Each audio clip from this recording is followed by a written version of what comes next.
When you heard, I want to just get your initial reaction if you remember it. When you heard that his name had come up in the UNC coaching search, what was your first thought?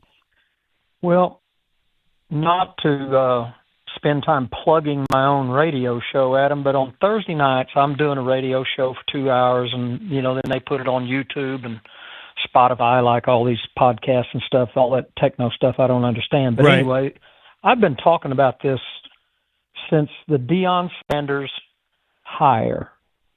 Okay, that is the laboratory that everybody needs to investigate, and I've been on a rant that the two smartest people in college football over the last 36 months, once the tectonic plates shifted, are the president of the University of Colorado and the athletic director at the University of Colorado, because they understood before anybody else what was available to them. Mm-hmm.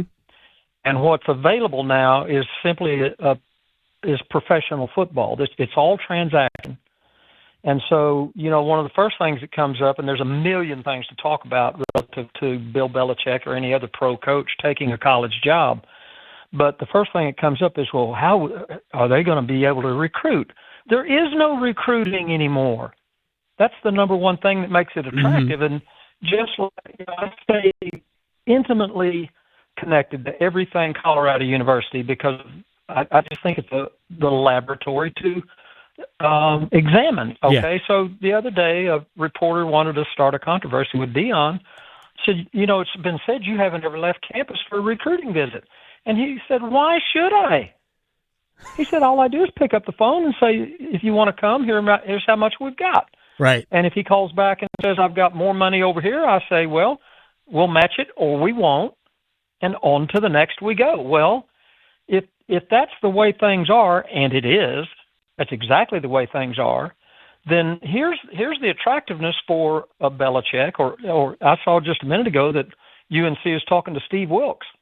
Okay? And so, the point I'm making is that these guys understand the transactional nature of professional football. And I've mentioned to you before, when I left college football, went into pro football, the thing I enjoyed the most was that it was all transactional from the standpoint of, we're going to give you some money, and if you're late to the meeting, we're going to fine you. Mm-hmm. And if you fumble a lot, we're going to fire you. And if you fumble a whole lot, they're going to fire me. And it's just it's so clear and black and white, and I enjoyed that. Some coaches are uncomfortable with that, but go one step further. The NFL is becoming the NBA from the standpoint of the players are running the franchises now. Mm-hmm. For instance, how's it going with the New York Jets? Okay? We all saw that coming, though. Well, but here's where I'm headed with this, though, is that if the Kansas City Chiefs, for instance, okay, right, if the quarterback there got disenfranchised or just discontent with Andy Reid, who would be left standing? Oh, right. Mahomes or Reid? Well, Mahomes. Yeah. Mahomes is standing, Reid's gone. But the point I'm making is this: for a guy like Belichick, who has intimate understanding of how all of this really works, it's not far-fetched to say, you know what, I can go down to the college level, and now I can become and stay in charge and coach good players. And, Mac Brown, on his sloppy way out of town, dropped the cat out of the bag when he said they're going to have $12 million next year. Well, guess what? You give me, anybody, $12 million, I can go build a really good football team at the University of North Carolina or anywhere else. And so, to me, this is not an outlandish, you got to be kidding me proposition. When East Carolina's job came open on my radio show, mm-hmm, and everybody thought, oh, that's just Logan, I knew he was crazy, and this proves it. You know what I said publicly that they should do, the first phone call they should make at East Carolina? To you. No, 100% not me, because I'm not going to get involved in that monkey business anymore. Okay. Here's who they should have called, though. They should have called John Gruden. That would have been the first call I'd have made if I was the athletic director. And why? Well, here's why. Because, he's got some baggage. Yeah. But if you're at East Carolina, you don't care. You don't care about any of it. You can stand 30 minutes of smoke, right, and get John Gruden in the saddle and bring in a brand, which is what Deion brought, a brand. And is he a true coach? Not really, but he's got great leadership skills. He's got a brand. He can attract anything. Okay. Well, so can Bill Belichick. So could a John Gruden. But it takes this is a new frontier, and it's the visionary people that are going to blossom and prosper in this new day and age. And if you can go hire the next hot coordinator at Chapel Hill, and you can make that work, but you better come across with the $12 million, and you better have a brand, which North Carolina's got a great brand. You think of North Carolina, what do you got? Flying Michael Jordan, right? There's the brand. It's the best brand in the world. Yeah. But I'm just saying there's new ways to go about this now. And the old model of, let's say, Mac Brown, he's a great recruiter. He's dead in the water. Yeah. Les Miles, Mac Brown, those guys are done unless they're given the $12 or $20 million in this day and age if you're at a P4 school. If you're at a G5 like East Carolina, if you can rustle up $3 to $4 million a year, you can go raise holy hell with a pretty good football team. But it's just a different day and age, and it does not shock me that Bill Belichick may take the job at North Carolina University. Steve and Logan. I wish he would. I really wish he would from this standpoint. The University of North Carolina, I can say this now because I don't have any skeletons left to unfold in my closet. The University of North Carolina has been a master class of underachievement. Yeah. A master class.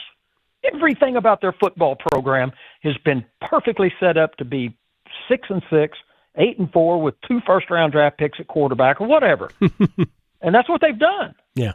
And they will continue to do that until somebody comes in, like maybe Bubba Cunningham could be the guy that absolutely rocks the foundations and pulls the trigger on something like this, because it will matter and it'll change the trajectory of that football program. Steve Logan is joining us here. First of all, I want to reserve time with you to talk about the changing landscape of the sport. At some point down the road, I'd like to sit with you and go over just how the game that you grew up loving and the game I grew up loving has zero to do with what we're moving towards. You are exactly close, very close to where I am. Because one of my very closest friends, Todd Berry, was he was the American Football Coaches Association director for the last 20 years, and he's in on all the legal stuff. And I talk to Todd weekly, keeping up with the legalities and the lawsuits and the money that's coming and all this other stuff, which you and I could sit here and talk for hours about. But I have intimately kept up with this issue because I'm incredibly curious about it and amazed at what I'm seeing. And I'm just telling you right now that 80% of the athletic directors and presidents of the universities across this country don't have the first clue what they're doing today. They're trying to keep it the way it used to be, and it's never going to be that again. Never. It is so different. And but here's the thing that I'm telling people like an American Athletic Conference school like East Carolina, the opportunity that is available to them suddenly that was stripped away from me in 1998 when they created the BCS, the opportunity that is there now, if you had a balls-to-the-wall president and a balls-to-the-wall athletic director right now, in 18 months, you could trot a football team coming out of the tunnel at any American Athletic Conference school that would scare the living hell out of any SEC football team if you're willing to go there. That's a matter of fact. Right. Again, you got to find the sugar daddy, find the money, and then commit, and then go get every one of those kids sitting on the bench in the SEC and pay them, and come out of the tunnel and beat the living hell out of whoever's on the other side of the football field. That's doable. All right, so you and I are going to get together. We're gonna have that conversation about the future of the sport. Now, I do want to ask you a couple of more quick questions about Bill, because Bill has his attitude towards players seems so businesslike. How do you think that would work? Because I know Tom Brady made some jokes about it on TV this Sunday. But how do you think Bill's matter-of-fact, cut-and-dried attitude works with 18, 19-year-old kids? It'll work great for this reason. If the kid gets it done, he gets his paycheck. If he doesn't get it done, he's going to get cut at the end of the semester. And that's the beauty of it. It doesn't matter if they like Bill Belichick or if Bill Belichick likes the defensive tackle. If the defensive tackle's sacking the quarterback, you get to stay around longer. It's pro football. I lived it for 8 years. It's just that transactional in black and white. It doesn't have anything to do with the players liking you or keeping the players happy anymore. All of that is completely gone. The ones that are on the learning curve now are the players. Okay, like the little wide receiver from North Carolina State that had a good year last year. Casey Concepcion. Yeah, he's not happy and he's going to leave. And well, have at it. Don't let the door hit you in the fanny. We're going to go get another one. Yeah. And this is the new landscape that Bill Belichick. And by the way, I've told you the story. I spent a week at the Patriots when I was breaking into NFL Europe because they wanted me to coach Rohan Davey, Tom Brady's backup, and I had him for a year. But I went there to learn their system, blah, blah, blah. So I got to watch the Belichick thing for a week in OTAs and all this other stuff. And I'm just telling you right now, what's your perception of him because of those press conferences, the way he puts that mask on, that's not really what's going on. He's smart. He's funny. He doesn't goof around, but it's just business. Get your job done. It's not a screaming and yelling fit. There's the persona that's portrayed is nothing what I saw. Now, I'm sure things can get really hot and heavy when things aren't going right. But I could work for him in 1 minute, because it was organized, thoughtful, highly intelligent. Everything about it, was attractive to me. All right, final thing for Steve Logan, and I am going to bug you until we sit down. The old college football universe, North Carolina was always called Sleeping Giant. I know you've alluded to this part. Sleeping Giant, and they stayed asleep. They were the Rip Van Winkle of college football. We all thought they could be better. And I said it for 20 years. I'm like, I don't get it. I don't understand why Tennessee is this much better than North Carolina. North Carolina, the state of North Carolina, is number 5 in terms of home states for NFL players. The 5th most players in the NFL come from North Carolina. Right. More than so many other states with better football programs, like Mississippi for whatever reason. But in this new wave, in this new era of college football, can North Carolina, with the right hire, whether it's Belichick or somebody else, could they legitimately be one of those places? 100%, absolutely. I 100%. Why in the world would they not? Coaching matters, organization matters, but and I'll take you back, and this is gonna maybe really get your attention. Thank you. Okay, if you've got the time. All right. For you, I have nothing but time, Steve. Butch Davis. Yes. Okay. Butch and I grew up together. Butch is from Oklahoma. Butch, the culture of football. Butch Davis came the closest. Yep. To introducing SEC-level football to the University of North Carolina, and he had them right at the doorstep. He was bringing in SEC talent. He was coaching them hard. They played hard every week. You didn't have to wonder who was going to show up when Butch was there. He got them right to the doorstep, and then he had an assistant coach, John Blake, went out and got stupid and all this other stuff. And you can get into whether Butch was in on it or not. That doesn't matter. Here's what matters. Had that entire episode with Butch Davis taken place at an SEC school or a Texas or an Oklahoma school, they would have fired John Blake, accepted their little probation, and gone on about their business. When things happened that did happen at North Carolina, the University of North Carolina ushered him out the door as fast as they could. Yep. That scared the bejesus out of them. They couldn't handle it. And if that had been basketball, they'd have handled it. But it was football. Yep. And it scared the hell out of them because they were dangerously close to breaking into big-time, heavy-duty college football. And when you're there, you got to dance right on the edge of whatever it takes to get there. I've been in the SEC, Adam. I know what goes on. I know what, but here's the good news. Today, all that other stuff, when I say to you, I know what was going on, it's above table now. Right. So there's why not? Why in the wide world of sports wouldn't the University of North Carolina slam their fist on the table and not say, we're going to go win everything starting today? They could, and they should. So there's my rant. No. I've said that as well about Butch Davis. I think in many ways he was scapegoated for things that were not in his control, and I think he was legitimately trying to do the right thing by a lot of people, including his players. I think he was at the forefront of saying, why can't he take this class? He wants to take this class. Why are we preventing him from taking this class? Don't get me don't get me started on academics either. That's the next biggest fraud that's ever been foisted on the college football community. No question. It's fraudulent. Everything about it is fraudulent. Okay, it's going to be the next big breakthrough. They're going to accept the Logan zone presentation. I was an academic coordinator my entire time at the collegiate level. I was always in charge of academics. I've been in the front line of that, okay?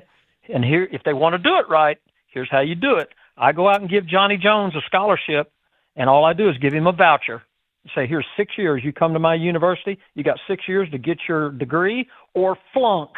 We don't care. And there are no eligibility rules. For the same reason there's no eligibility rules for a great pianist or whatever else the university brings in.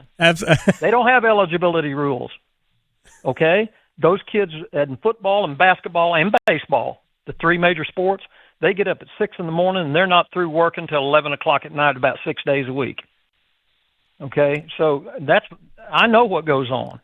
But if you would just give those kids a voucher, and that's the other thing with a voucher, it hadn't been more than 8 or 10 years ago that North Carolina University built a $200 million academic athletic support center. $200 million? $200 million. Give me that, and I'll go buy a football team, and we'll win everything. And then you'll get $200 million just for winning. But you don't need an athletic academic center if you put the responsibility for getting the education where it belongs, on the player, at his own time, on his own motivation, and fire every one of the academic coordinators. I'll guarantee you they've got over $2 million worth of salaries in the academic coordinator's office at North Carolina State. I could fire all of them tonight. Well, we don't want to. And I would. We don't want to put people out of work. I don't want to put people. I want to put them out of work particularly, because I know what they do.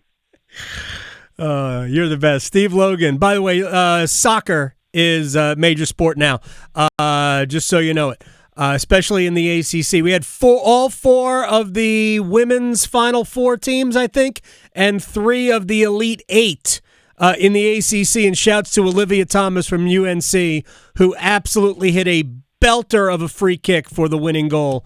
I'm a huge female sport guy, but I want you to call me when they produce some revenue, and then we'll talk. I'm not worried about that. I'm worried about opportunity, and I love soccer. I love them both. Coach, you're the best. I appreciate your time. All right. See ya. You got Steve Logan. It's just, gosh.